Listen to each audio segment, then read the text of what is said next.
బృహత్తరమైన కార్యక్రమాలు ఉన్నాయి.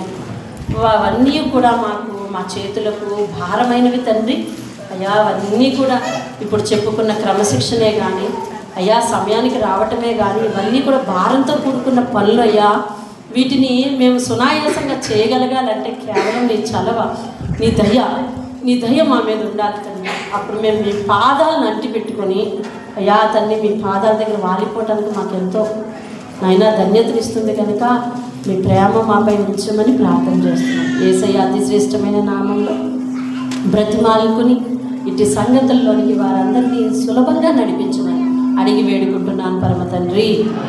ఆమేన్. దేవునికి స్తోత్రం కలుగును గాక. హల్లెలూయా, హల్లెలూయా. రైట్. పాత సంవత్సరం ఎన్ని రోజులు ఉంది? 300 రోజుల. పాత సంవత్సరం ఎన్ని రోజులు ఉంది?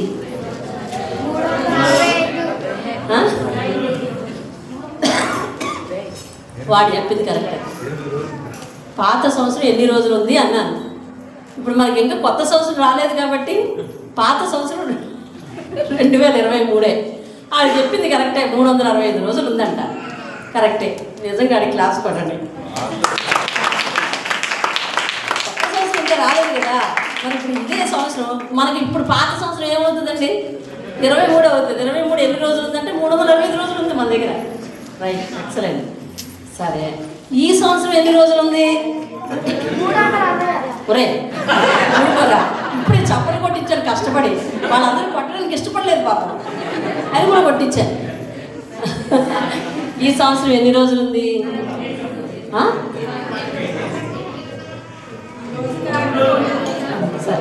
సరేనండి.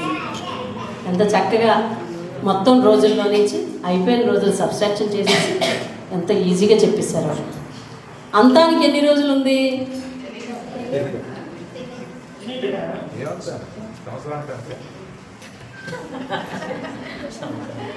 ఇదొక బ్రిలియంట్ మైండ్. మరి ఏ అంతం? ఇందాక సంవత్సరాంతానికి అడిగాను నేను లెక్క. మరి ఇప్పుడు ఏ అంతం? ఆ అంతానికి ఎన్ని రోజులు ఉంది? తెలీదు. దేని స్తోత్రం కలగదు. తెలీదు. కొత్త సంవత్సరం కోసం ఏదేమైనా అది తెలుసున్నా తెలియలేకపోయినా ఈరోజు క్రైస్తవులకు చాలామందికి తెలిసేంటో తెలుసా? అంతం ఉందండి కదా. అంతం గురించి బోల్డెన్ రెఫరెన్సులు తీస్తారండి బైబిల్లో, మనకే తెలియదు. రాకడ గురించి రెఫరెన్సులు తీస్తారు. యేసయ్య రాకడ మాత్రం, రెండవసారి రాకడ మాత్రం తథ్యం, ఖచ్చితంగా జరిగే తీర్పు. కొత్త సంవత్సరం రావడానికి ఎన్ని రోజులు ఉందో మనకు కరెక్ట్గా తెలుస్తుంది. యేసయ్య రాకడ, పాత సంవత్సరం పోకడ. యేసయ్య రాకడ గురించి మనకు తెలియదు, పాత సంవత్సరం పోకడ గురించి తెలుస్తుంది. సరే, ఇలాంటి స్థితిలో ఉన్న మనకు దేవుడు ఒక ప్రశ్న అడుగుతున్నాడు. కొత్త సంవత్సరానికి నీవు ఎలా సిద్ధపడుతున్నావు? కొత్త సంవత్సరానికి ఏ ఆలోచనతో సిద్ధపడుతున్నావు? కొత్త సంవత్సరానికి ఏ విధమైన ప్రణాళికలతో సిద్ధపడుతున్నావు? ఈ పాటికే మన ఇళ్లలో కొంత సంభాషణ జరుగుతూ ఉంటుంది. సంఘాలలో సంభాషణ జరుగుతుంది. ఇందాకనే మనం అనుకున్నాం, నెక్స్ట్ కొత్త సంవత్సరం నుంచి పలానా టైం టేబుల్ చేంజ్ చేసేస్తున్నాం. ప్రతిదానికి ఒక ప్రారంభంలో ఒక పాయింట్ పెట్టుకున్నాం. కొత్త సంవత్సరం అని, కొత్త సంవత్సరానికి బట్టలు, కొత్త సంవత్సరానికి వస్తువులు, కొత్త సంవత్సరానికి ఓపెనింగ్ ప్లానింగ్స్ కదా. ఎన్నో శుభారంభాలు చేయటానికి కొత్త సంవత్సరం అనే ఒక గిరి గీసుకున్నాం కదా. మరి ఆత్మీయ స్థితిలో ఎలాంటి డెవలప్మెంట్ కోసం మనం ప్లాన్ చేస్తున్నాం అది ఆలోచించాలి. దేవుడు రాత్రి సమయంలో ఆత్మీయ అభివృద్ధి గురించి ఒక మాట చెప్పాడండి, నాకు చాలా బాగా నచ్చింది. అది, నీవు ఈ సంవత్సరం ముగిసేలోగా కొత్త ఆత్మీయతతో సిద్ధపడితే కనుక సంవత్సరం ఆరంభంలోనే ఆయన కొత్త కొత్త ఆశీర్వాదాలతో నేను ఎదుర్కొంటాడట. ఏమన్నాడో తెలుసా రాత్రి? నీవు కొత్త ఆత్మీయతతో, నూతన ఆత్మీయతతో నువ్వు సిద్ధపడితే ఆయనట నూతన ఆశీర్వాదాలతో ఆయన నిన్ను ఎదురొస్తాడంటండి. దేవునికి స్తోత్రం కదా. హల్లెలూయా. మరి ఇప్పటి వరకు నీ ఆత్మీయ స్థితి ఎలా ఉన్నది? ఇక మీదట ఎలా మార్చుకోబోతా ఉన్నావు? 2023లో ఎలాగ ఉన్నావో 2024లో నీ స్థితి అలాగే ఉందా? అదే అలవాటు మానలేదా? అదే పరిస్థితులు పోలేదా? అదే ఆలస్యం పోలేదా? అదే అశ్రద్ధ పోలేదా? అదే పెడచెవిని పెట్టుట పోలేదా? అయితే క్యాలెండర్ మారుతుంది కానీ నువ్వు మాత్రం మారలేదన్నమాట. ఏం మారిపోతుందండి? క్యాలెండర్ మారిపోతుంది. క్యాలెండర్ పేజీలు తిరగబడిపోతున్నాయి. కానీ మన యొక్క జీవితపు పుటలో మనం అలాగనే ఉన్నాము అని అంటే ఇది చాలా ప్రమాదకరమైన స్థితి కదా. అవును, చాలామంది ఇగో రేపు 31st నైట్న కేక్ కట్ చేస్తూ 2024 అంకెలు పెడుతున్నారు. 2024 పెట్టేసి దానికి కొవ్వొత్తులు పెట్టేసి దాన్ని వెలిగించేసి ఉఫ్ఫు ఆర్పేసి కేకులు మొక్కలకు పువ్వు వేసుకొని వాటినేమో ముక్కుతో నాలుగుతో అన్నిటితో తినేసేసి సంతోషిస్తూ ఉన్నారండి. ఆ రాత్రి ఎంత సంతోషానికి సిద్ధమవుతున్నారో తెలుసా? ఆర్పుతున్న ప్రతి ఒక్కరూ ఆలోచించవలసిన సంగతి ఏమిటంటే 2024 నీ నోటితో ఎందుకు ఆర్పేవో తెలుసా? నీ చేతులారనే కాలాన్ని పోగొట్టుకున్నామన్న దానికి సిగ్నిఫికెన్స్ అది. మన చేతులారా కాలాన్ని పోగొట్టుకుంటున్నాం. ఉన్న జీవితాన్ని ప్రయోజనకరంగా మార్చుకోవాలి. ఆత్మీయతను దేవునికి ప్రయోజనకరంగా మార్చుకోవాలి. నీ జీవితాన్ని నీకు నీ ఇంటి వారికి ప్రయోజనకరంగా మార్చుకోవాలి. మా నాన్న ఉండబట్టి మమ్మల్ని ఏ విధంగా నడిపించాడు అనే స్థితి, అనే రిజల్ట్ నీకు రావాలి కొన్నాళ్ళ తర్వాత. మా అమ్మ వలన మేము ఇలాగ నడవగలిగాము అనే స్థితి రావాలి.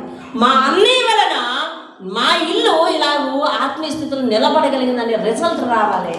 ఈరోజు నేను ఇలాగ మారి ఉన్నాను అని అంటే మరి నన్ను నడిపించిన సహోదరు అనే రిజల్ట్ రావాలి.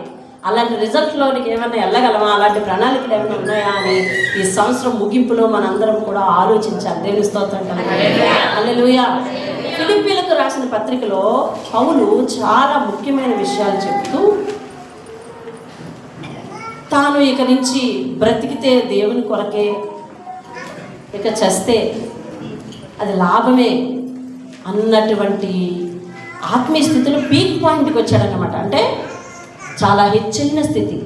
చస్తే చచ్చిపోతాను, దేవుని దగ్గర ఉంటాను. బ్రతికితే బ్రతుకుతాను, యేసు కొరకే బ్రతుకుతాను ఇంకా అనే స్థితి. ఇంకా దానికంటే మించిన సమర్పణ ఉంటుందంటారా? లేదు.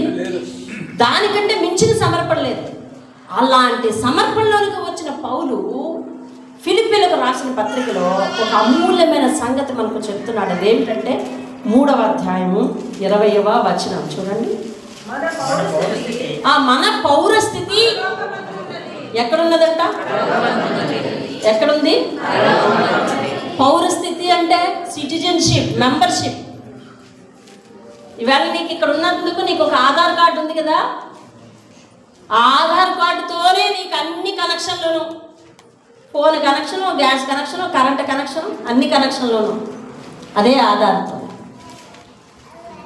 ఇప్పుడు నీకు పరలోకంలో ప్రవేశం దేని వలన, ఏ ఆధారం వల్ల ఇవ్వాలి? మన పౌరస్థితి అక్కడ ఉన్నదంట, పరలోకం ఉన్నదంట. ఈ లోకంలో పౌరస్థితికి, ఈ లోకంలో మనం ఈ దేశంలో నివసించడానికి ఒక పర్మిషన్ కార్డు, అది ఆధార్ కార్డు. మరి మన పౌరస్థితి ఎక్కడ ఉందంటండి? కాబట్టి మన ధ్యాస అంతా పైనున్న వాటి కొరకు ఆలోచించడం మొదలు పెట్టాలి ఇక నుంచి. ఎందుకనంటే ఈ సంవత్సరము 24 సంవత్సరము మన మధ్య 8 రోజులే ఉంది, 9 రోజులే ఉందని తేల్చి చెప్పారు. మన జీవిత కాలం ఎంత ఉందో మనకి తెలియదు కదా. కాబట్టి ఓ భక్తుడు అంటున్నాడు, నా బ్రతుకు దినములు నాకు లెక్కించడానికి నేర్పు. ఏమన్నా నీ చేతనైతే, నీకు వీలైతే ప్రభువా నువ్వు నన్ను కనికరిస్తే నా ఆయుష్ పెంచు, నేను బ్రతుకు మార్చుకుంటాను అంటా ఉన్నాడు. అంటే గతించిన కాలం అంతా పోయింది. ఇప్పుడు నీ ఎదుట ఉన్న కాలము నీదో కాదో కూడా నీకు తెలియదు. కాబట్టి మరి మన పౌరస్థితి చూస్తే ఎక్కడ ఉన్నది? పరలోకమందు ఉన్నది.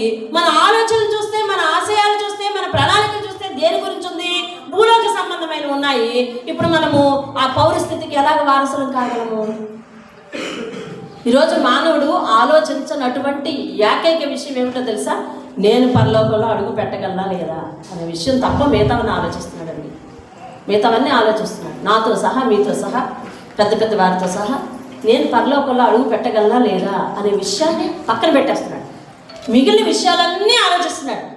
నాకు వెళ్ళిన చోట మర్యాద బాగా తగ్గుతుందా లేదా, నన్ను వెళ్ళిన చోట అందరూ మంచోళ్ళు అంటున్నారా లేదా, నన్ను వెళ్ళిన చోట బాగున్నావు అంటున్నారా లేదా, నేను వెళ్ళిన చోట సంపాదించుకుంటున్నానా లేదా, నేనున్న చోట స్థిరపడగలుగుతున్నానా లేదా, ఇదిగో ఈ సంవత్సరం ఏంది, ఈ సంవత్సరం చివరాఖరికి ఎలాగైనా స్థిరపడిపోవాలనుకున్నాను, స్థిరపడ్డానా లేదా, ఇలాంటి స్కేల్స్ అన్నీ చూసుకుంటా ఉన్నాం ఈ సంవత్సరం చివరిలో. కొత్త సంవత్సరానికి ఇక ఈ టార్గెట్లు పూర్తయిపోయినాడేమో కొత్త టార్గెట్లు వేసుకుంటున్నాడు.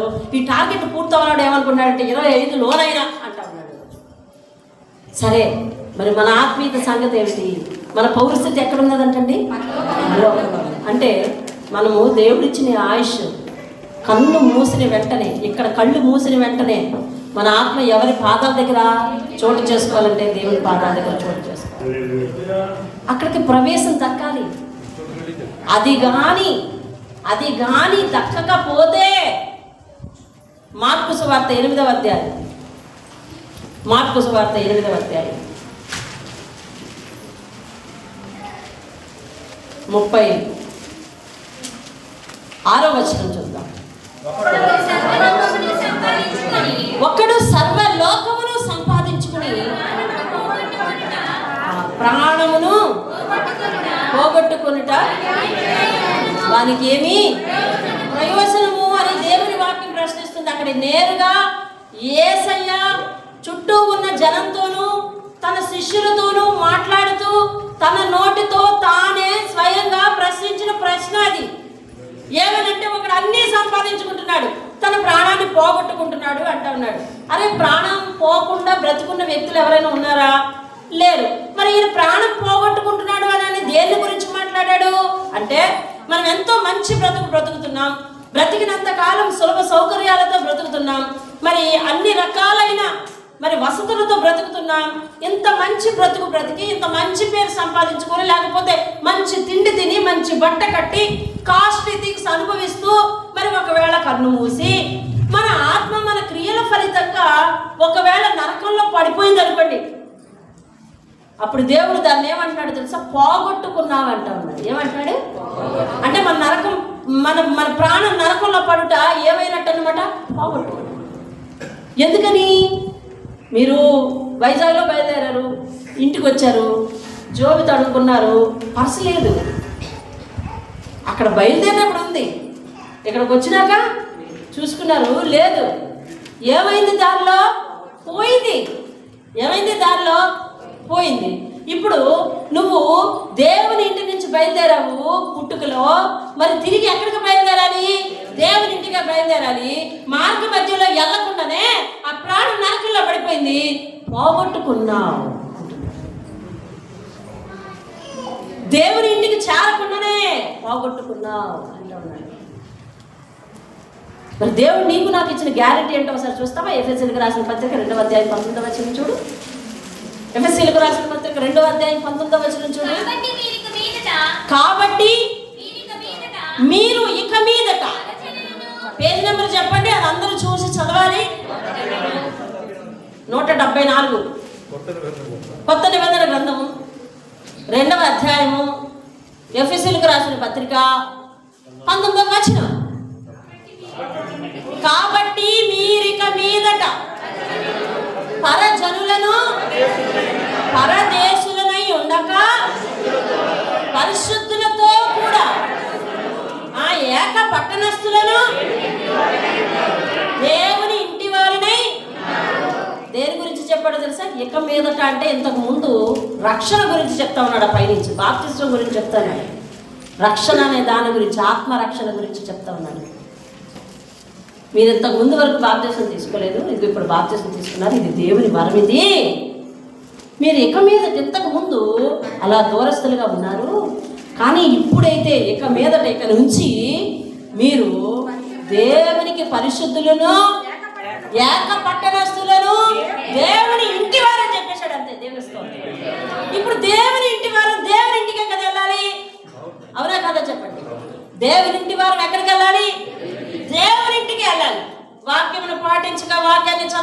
వాక్యమును లెక్క చేయక, వాక్యమును అనుసరించక, మన ఇష్టానుసారంగా పేరుకైతే మునుగు వచ్చేసారండి. అందులో పేరుకైతే నన్ను లోపల ముంచేశారు, పైకి తేల్చేశారు. యేసు నామములో నీకు రక్షణ కలుగును గాక అన్నారు సేవకులు.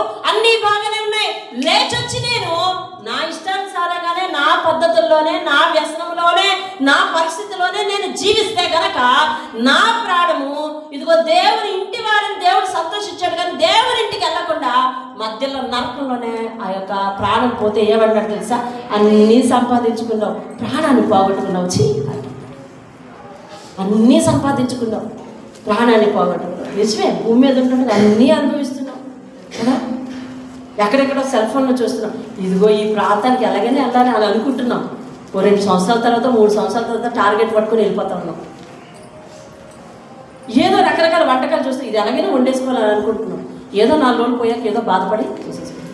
ఏది గుర్తొస్తే అది చేస్తున్నాం, ఏది కావాలనుకుంటే అది అనుభవిస్తున్నాం, ఏది కావాలంటే అది కొనుక్కు తెస్తున్నాం. దేవుడు అంటున్నాడు అన్నీ సంపాదించుకుంటున్నావు, వెల్ అండ్ గుడ్.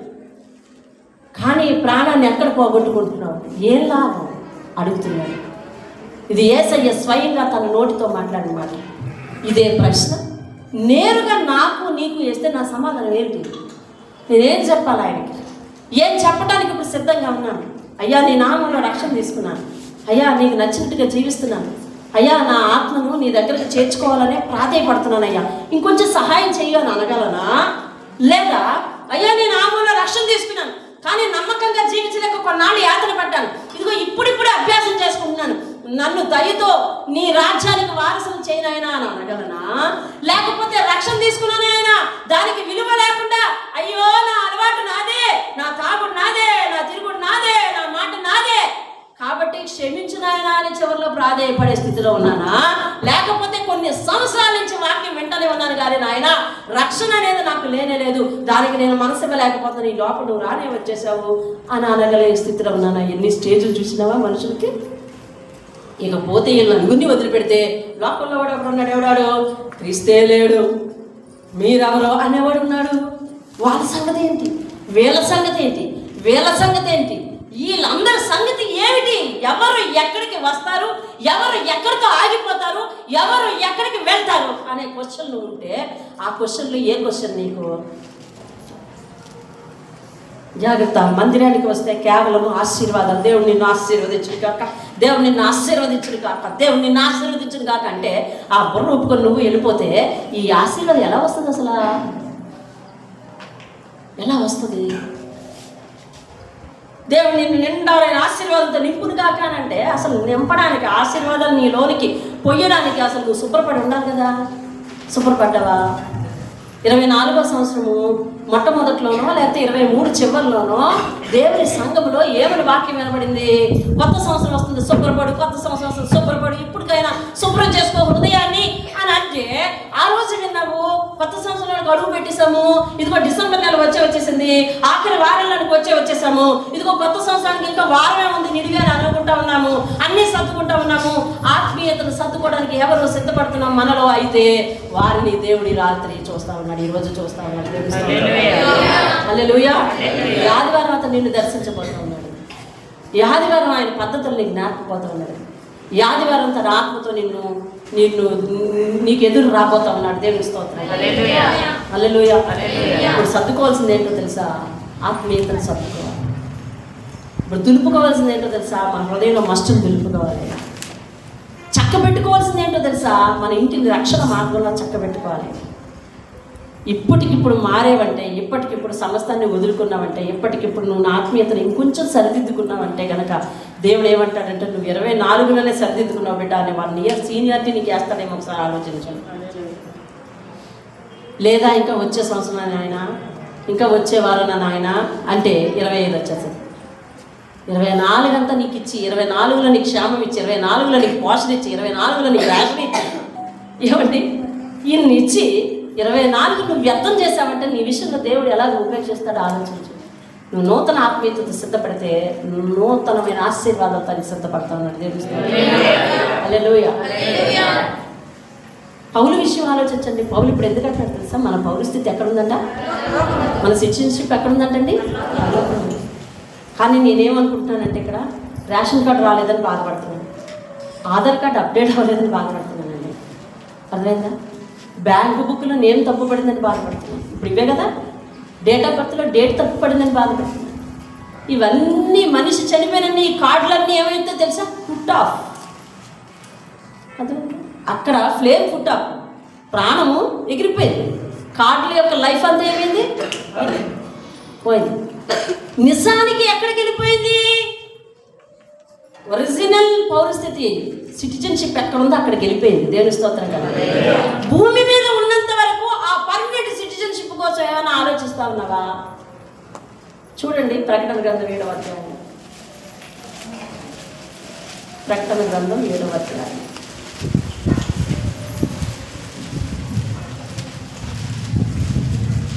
చాలా ఇబ్బందిగా ఉన్నట్టుంది, కానీ వచ్చే వారానికి కిటికీలు అవ్వవు కాబట్టి ఆ కిటికీలు 3 దేనితోనైనా, పట్టాలతోనైనా, బ్యానర్లతోనైనా కవర్ చేసే ప్రయత్నం మాకు పిల్లలు చేయాలి.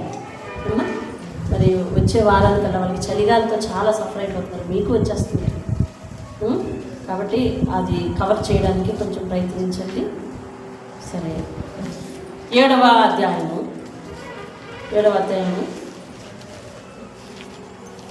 3వ వచనాన్ని నేను చదువుతున్నాను చూడండి. మేము మా దేవుని దాసులను వారి నొసల యందు ముద్రించే వరకు భూమికైనను సముద్రంకైనను చెట్లకైనను హాని చేయవద్దని బిగ్గరగా చెప్పాను.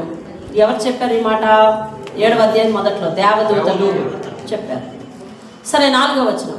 మరియు ముద్రింపబడిన వారి లెక్క చూడగా, బైబిల్ చూస్తున్నావా? బైబిల్ చూడండి, ఖచ్చితంగా బైబిల్ చూడండి, వాక్యం చూడాలి, మన కళ్ళతో చూడాలి. మరియు ముద్రింపబడిన వారి లెక్క చెప్పగా వీటిని ఇశ్రాయేలీయుల గోత్రములన్నింటిలో ముద్రింపబడిన వారు 144,000 మంది. యోధా గోత్రంలో ముద్రింపబడిన వారు 12, రూబేను గోత్రములో 12, గాదు గోత్రములో 12, ఆషేరు గోత్రములో 12 అంటే 12,000, నఫ్తాలి గోత్రములో 12,000, మనష్షే గోత్రములో, సిమ్యోను గోత్రములో 12,000, లేవి గోత్రములో, ఇశ్శాఖారు గోత్రములో, జెబూలూను గోత్రములో, యోసేపు బెన్యామీను గోత్రాలలో 12,000 మంది. అటు తరువాత నేను పక్కకు తిరిగి చూడగా, ఇదిగో ప్రతి జనములో నుండి, ప్రతి వంశములో నుండి, ప్రతి ప్రజలలో నుండి, ఆయా భాషలు మాట్లాడే వారిలో నుండి వచ్చి ఎవడును లెక్కింపజాలని ఒక గొప్ప సమూహము కనబడెను. వారి రూపం ఎట్లా ఉందంటే, తెల్లని వస్త్రములు ధరించుకున్న వారై ఖర్జూరపు మట్టలు చేత పట్టుకుని సింహాసనం ఎదుట, గొర్రె పిల్ల ఎదుట నిలవబడి, సింహాసనాసీనుడైన మా దేవునికి, గొర్రె పిల్లకును ఏమండి మా రక్షణకై స్తోత్రమని మహాశబ్దముతో ఎలుగెత్తి చెప్పిరి. దేవుని స్తోత్రం కలుగునుగా. హల్లెలూయా. వాక్యం చూసినావా? ఇప్పుడు వరకు గాల్లో చూసినావా? వాక్యాన్ని కదా చూసాం. ఏమని రాసింది? యాకోబు యొక్క సంతానం యొక్క 12 గోత్రాల నుంచి 12,000 మంది, 144,000 మంది దేవునిని నమ్మి మారు మనసు, సరైన మారు మనసు పొంది అందరూ పరలోకంలోనికి వెళ్ళారంట. అర్థమవుతుంది? ఇది ఎప్పుడు ఫస్ట్ రాకడ, తర్వాత మళ్ళీ ఎత్తుబాటు మరొకటి రెండోది ఉంది. ప్రకటన గ్రంథాలు విన్న వారికి తెలుస్తుంది. మీకు అర్థమవుతుందా? ఒకసారి ఆలకించండి. యేసు 2వ రాకడలో భూమి మీదకి వచ్చినప్పుడు కొంతమంది ఎత్తబడిపోతున్నారు, కొంతమంది మిగలబడిపోతున్నారు. అదే సంఘం ఎత్తబడుట అంటున్నాం. కానీ ఇంకొక ఎత్తబాటు ఉంది. అదేమిటంటే, కొన్నాళ్ళు శ్రమల కాలం అయిపోయిన తర్వాత మళ్ళీ రెండోసారి దేవదూతని భూమి మీదకి పంపించి దేవదూత చేత ప్రకటన కావించబడి కొంతమందిని దేవుడు ఆ రాజ్యానికి తీసుకుని వెళ్ళారు. వాళ్ళకు లెక్క ఉంది. ఎలాగా? దేవుని పేరు పెట్టుకొని దేవునిలో రక్షణ పొంది సరైన రీతిలో జీవించక ఆ ఫస్ట్ రాకల్లో మిగిలిపోయిన వారు ఉన్నారు చూడండి. వాళ్ళు అయ్యో మిగలబడిపోయాము, ఉన్న నాళ్ళు దేవుని మాట వెళ్ళలేదు, పేరైతే పెట్టేసుకున్నాం దేవుని పేరు, రక్షణ అయితే తీసేసుకున్నాం దేవుని రక్షణ, అయితే మనం అక్కడికి వెళ్ళలేకపోయామే, ఇక్కడి నుంచైనా ఈ శ్రమలు అనుభవిస్తున్నాయినా యేసు కొరకు నమ్మకంగా జీవిద్దాము, ఇప్పటి వరకు వాక్యాన్ని పెడచమని పెట్టుకున్నామని అని మారు మనసు పొందిన వాళ్ళంట ఒక్కొక్క గోత్రంలో 12,000 మందికి దేవుడు అవకాశం ఇచ్చి మొత్తం 12 గోత్రాల్లో 144,000 మందిని దేవుడు ఆ లోకానికి తీసుకువెళ్ళాడంట. పైగా ఇంకా వస్తున్నారంట జనం. ఎవరని చూస్తే, దేవదూతలు ఎవరని చూస్తేనంట, వారెవరని తెలుసా? భూమి మీద ఉన్న అన్య జనాంగము, ఆయా భాషలలో నుంచి, ఆయా వంశాలలో నుంచి, ఆయా ప్రాంతాలలో నుంచి లెక్కింప సఖ్యము కాని గొప్ప జనము దేవా మాకిచ్చిన రక్షణకై వందనాలని చెప్తూ వస్తున్నారంట. అంటే వాళ్ళదేమో 144 అని లెక్క తెలియదు, వీళ్ళదేమో లెక్కట్లేకపోతున్నాం అంటున్నారు, వీళ్ళేమో లెక్కింపలేకపోతున్నాం అంటున్నారు. అంటే అంత్యకాలంలో, శ్రమల కాలంలో శ్రమలను చూసి తాళలేక దేవుణ్ణి రొమ్ము కొట్టుకొని ఎంచుకొని, అయ్యా ఇప్పుడు నీ రక్షణ మాకు కావాలని రక్షణ పొందుకొని వాళ్ళందరూ వాళ్ళే. చూసావా, ఆ రోజు సువార్త లేదు, రక్షణ ఇప్పటికే తీసుకోమ్మా, రక్షణ ఇప్పటికే ఇప్పించమ్మా అనే పిలుపులు లేవు. వారంతలో వారే అయ్యా మాకు ఈ రక్షణ మాకు ఇప్పించినందుకు వందనాలని చెప్పి వాళ్ళందరూ వాళ్ళే రక్షణ తీసుకుని పరుగులు ఎత్తుకొని పరలోకంలో ప్రవేశించేసేసి గొర్రె పిల్లకును ఆ సింహాసనం ఎదుటి సాగిలి పడిపోయి గొర్రె పిల్లకును మాకు ఇచ్చిన రక్షణ కొరకే స్తోత్రాలని చెప్తా ఉన్నారట. దేవుని స్తోత్రం. ఎంతమంది వాళ్ళు? అంటే అంత్యకాలంలో, అంత్య దినముల యందు దేవుడు ఎంతమందికి అవకాశం ఇస్తున్నాడో చూడండి.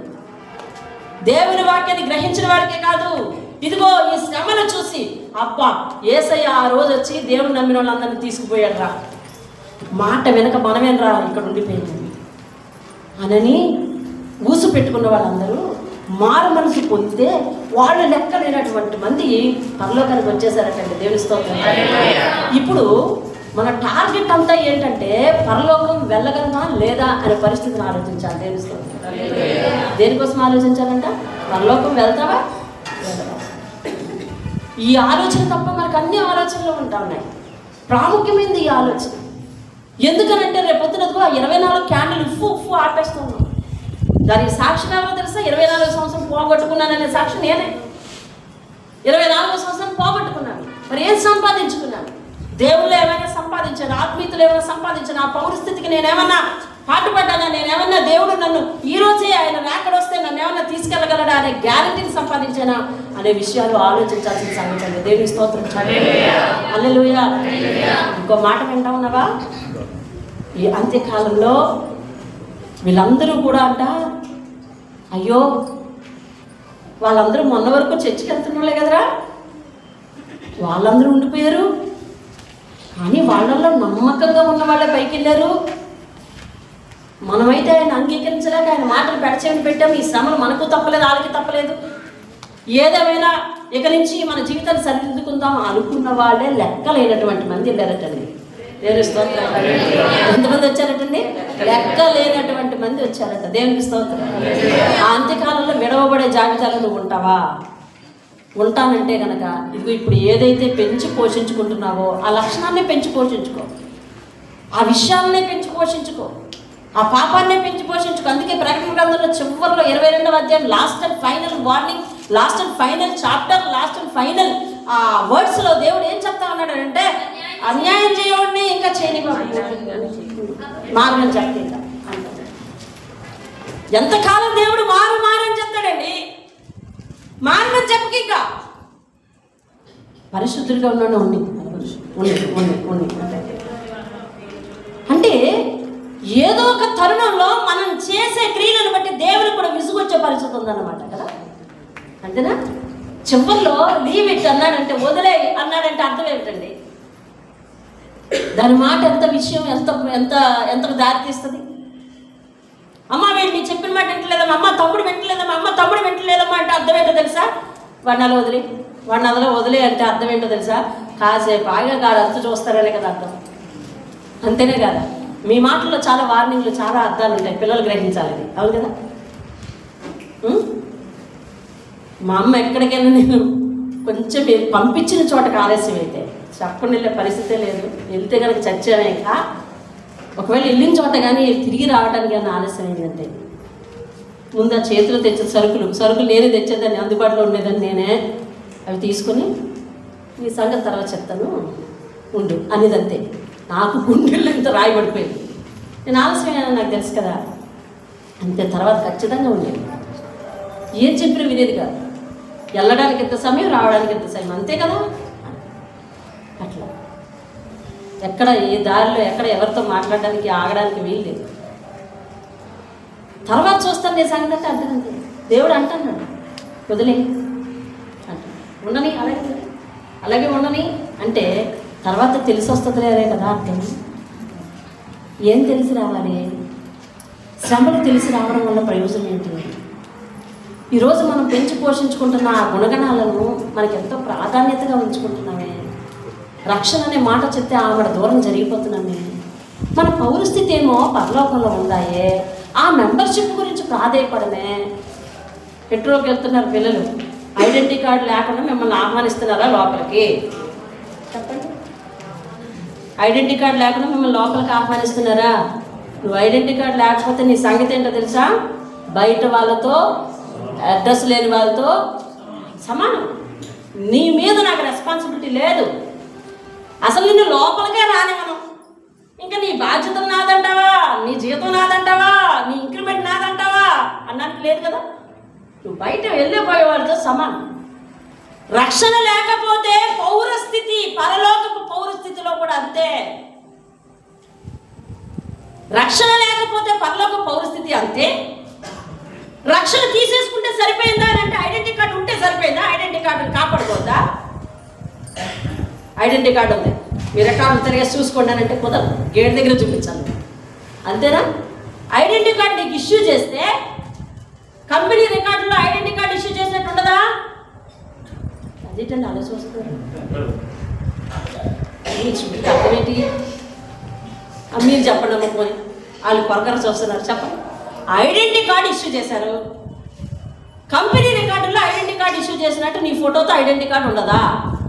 మరెందుకు గేట్ దగ్గర నిన్ను ఆపేస్తున్నారు? అంతే.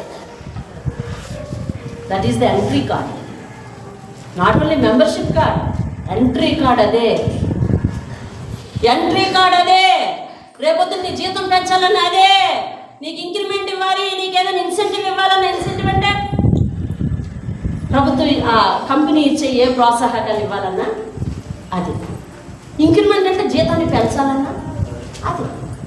ఈ ఐడెంటిటీ కార్డే అన్నిటికీ ఆధారం. తీసుకున్న రక్షణే అన్నిటికీ ఆధారం. రక్షణ తీసుకున్నాను కదా, దీన్ని పోగొట్టుకున్నా పర్వాలేదని నిర్లక్ష్యంగా ఉంటున్నాం. చూడు చాలామంది ఈ లోకల్లో చాలామంది అండి రక్షణ తీసుకున్నారు కానీ తాగుడు మానలేదు, రక్షణ తీసుకున్నారు ఇంకా ధూమపానం మానలేదు, బీడీలు మానలేదు, సిగరెట్లు మానలేదు. వాళ్ళ జోబుల్లో వాళ్ళ ఇళ్లలో ఇంకా అవి తాండవిస్తూనే ఉన్నాయి, వాటి ఛాయలు తాండవిస్తూనే ఉన్నాయి, వాటి దుర్వాసన తాండవిస్తూనే ఉంది. ఆడవాళ్ళు వాళ్ళ స్వభావాలు మానలేదు, వాళ్ళ మాట తీరు మానలేదు, పాపపు జీవితాన్ని జ్ఞాపకం చేసుకోకుండా ఉండకుండా మానలేదు. గత కాలంలో జరిగిన పాప దోషాలన్నీ కూడా ఈరోజు సగర్వంగా అందరికీ చాటుకునే స్థితిలోనే ఉన్నారు తప్ప చేసింది తప్పు, దీన్ని ప్రభువే క్షమించాలని చెప్పి ప్రాధేయపడిన లక్షణాలు కనిపించట్లేదు ఎవరిలోనూ. కారణం పోగొట్టుకుంటున్నామేమో ఐడెంటిటీ కార్డు యొక్క వాల్యూని, దానికి పవర్ లేకుండా చేసుకుంటున్నాం మేము. ఐడెంటిటీ కార్డుని ఎలా ఉపయోగించాలి అలాగే ఉపయోగించాలి. ప్రతిదానికి పుడింగు మన వేసుకొని వెళ్ళిపోతే ఎక్కడైనా పోతుంది, అది ఎక్కడైనా పోతుంది. నువ్వు ఎక్కడ నిలబడి అదే ఐడెంటిటీ కార్డు వేసుకొని ఎక్కడెక్కడ సంచరిస్తున్నావు అనుకో. ఒక కంపెనీ ఎంప్లాయీ పలానా చోట ఉన్నాడు, కంపెనీ ఎంప్లాయీ పలానా చోట ఉంది అని నిన్ను నీ కంపెనీని దూషిస్తారు. ఎలాగో దేవుని బిడ్డగా రక్షణ తీసుకుని నీ ప్రవర్తన బాగోపోయినా, నీ మాట తీరు బాగోపోయినా, నీ తీర్పులు బాగోపోయినా, నీ ప్రవర్తన బాగోపోయినా, నీ అలవాట్లు బాగోపోయినా అందరూ కూడా నిన్ను కలిగి ఉన్న ఆ రక్షణ కార్డు ఎవరైతే ఇచ్చారో ఆ దేవుణ్ణి నిందిస్తారే. దేవుణ్ణి నిందించే స్థాయిలో ఉన్నామా ఇంకా? ఆయనేమో పరలోక ప్రవేశానికి రక్షణ కార్డు మనకిస్తూ ఉంటే, ఎంట్రీ కార్డు మనకిస్తూ ఉంటే, మనమేమో ఆయన తీసుకొచ్చి మార్కెట్లో పెట్టి దూషించే స్థితిలో మనం ఉన్నామా ఇంకా?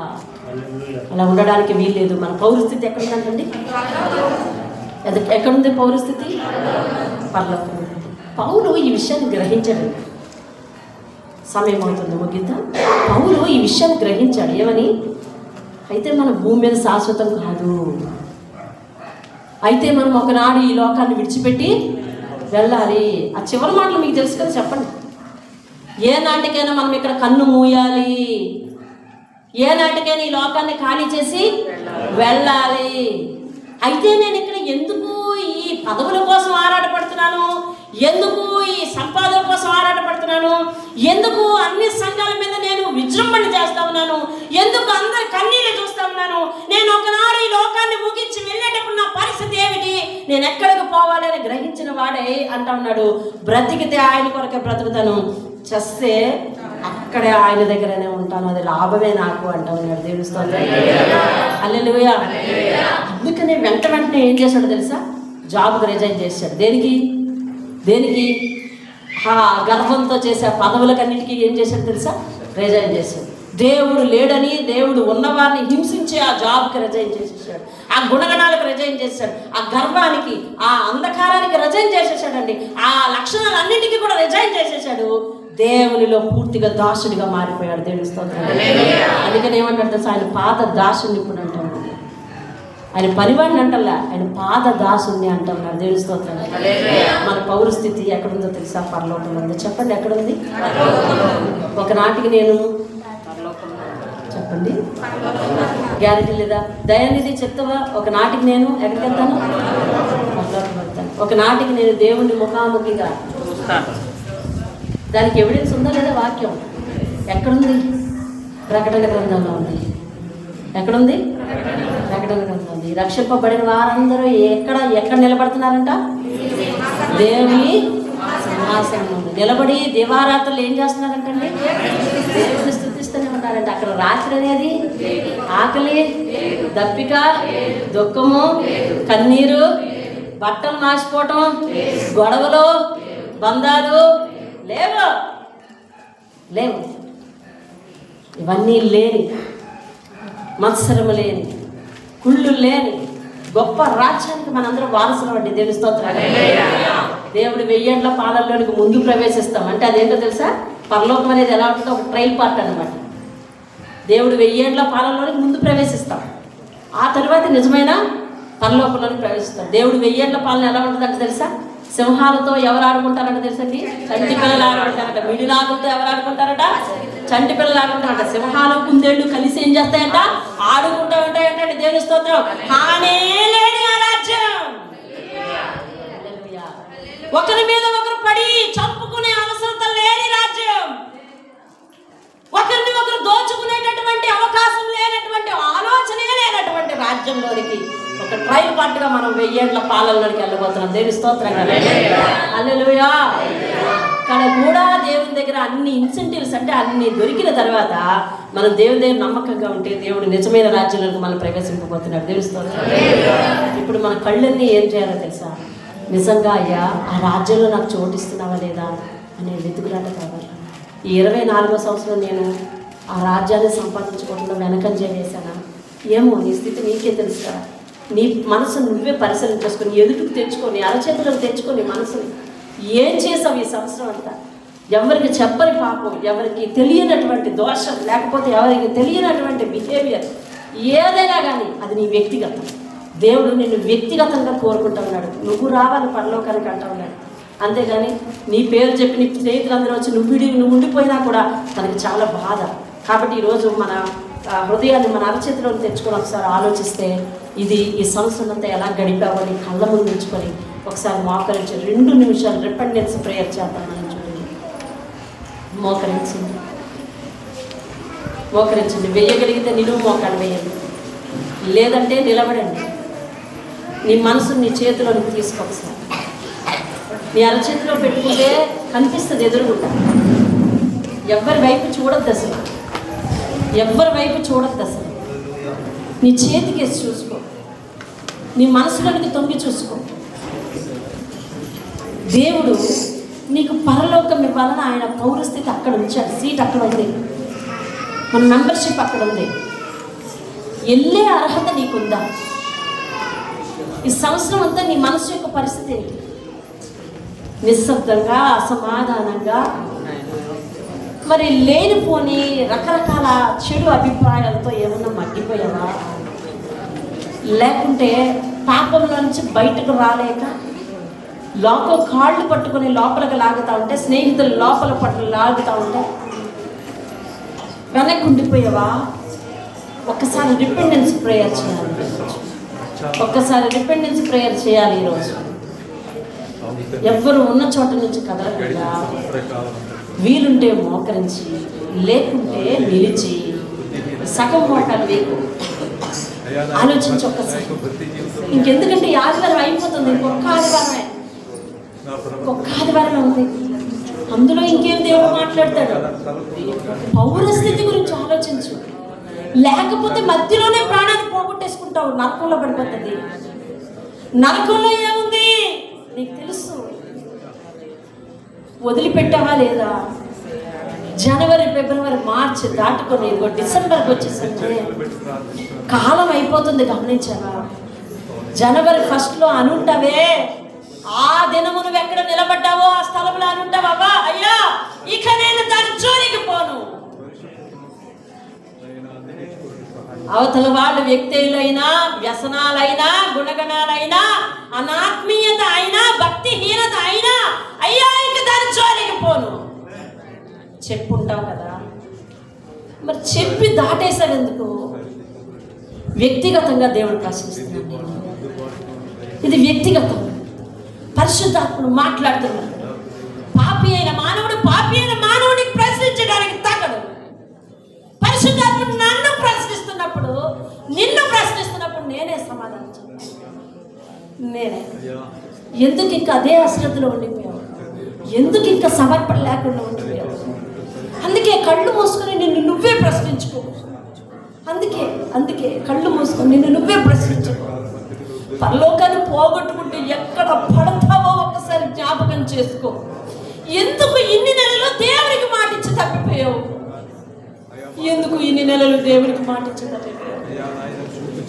సరైన రీతిలో ఎందుకు చేయలేకపోయావు? ఒకవేళ బాగానే చేసావా? ఇచ్చిన మాట నిలబెట్టుకున్నావా? అయితే దేవుడు నిన్ను ఏమని పిలుస్తున్నాడు తెలుసా? బడా నమ్మకమైన మంచి దాసుడా అని పిలుస్తున్నాడు. బడా నమ్మకమైన మంచి సేవకుడా, బడా నమ్మకమైన విశ్వాసి అని లేదు. బడా నమ్మకమైన దాసుడు అని నిన్ను దాసుడు అంటున్నాడు. ఎందుకంటే ఆయన విధానాలకు దాసోహం అయ్యావు కాబట్టి. ఆయన విధానాలకు దాసోహం అవుతున్నావా లేదా? ఆయన మాటకు దాసోహం అవుతున్నావా లేదా?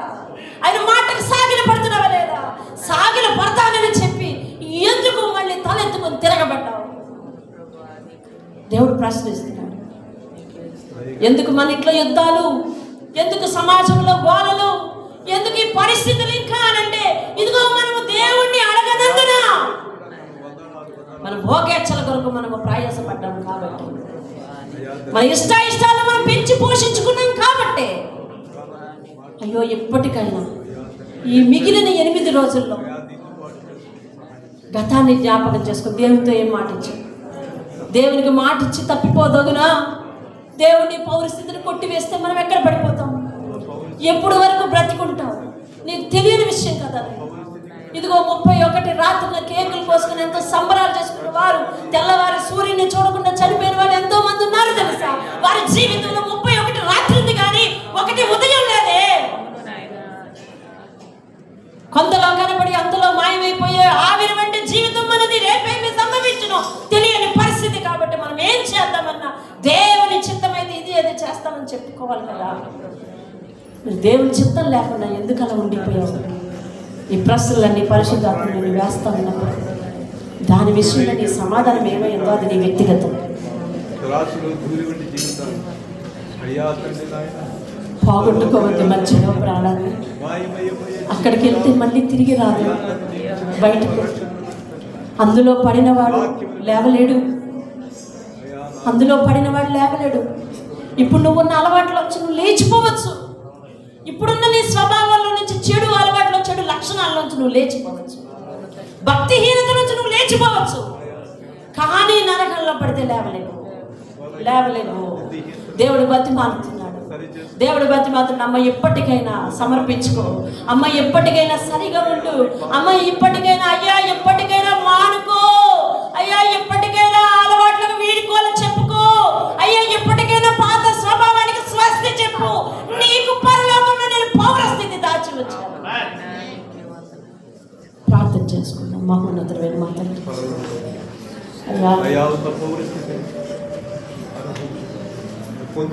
ఎంత ఆత్మఘోషణనైనా లేదు. ఎక్కడ మనుషులు వెనక తప్పిపోతారేమోనని నీ యొక్క బలము ఎంతో భారంగా ఊపుతుంది.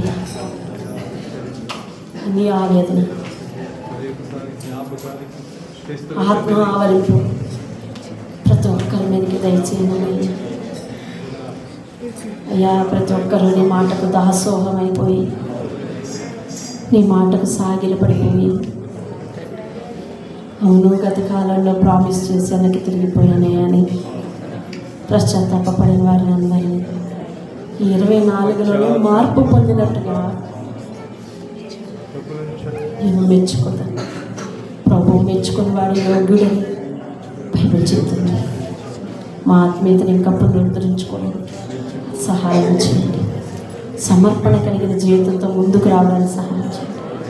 గొప్ప ఆత్మీయతతో కొత్త సంవత్సరాన్ని సిద్ధపడుతుండగా గొప్ప ఆశీర్వాదాలతో మాకు ఎదురురండి నాయన. దీవించండి. యేసునామంలో అడిగి వారి సమర్పణను హృదయపూర్వకంగా అంగీకరించండి. అడిగి వేడుకుంటున్నాను పరమ తండ్రి. ఆమేన్. ఆమేన్.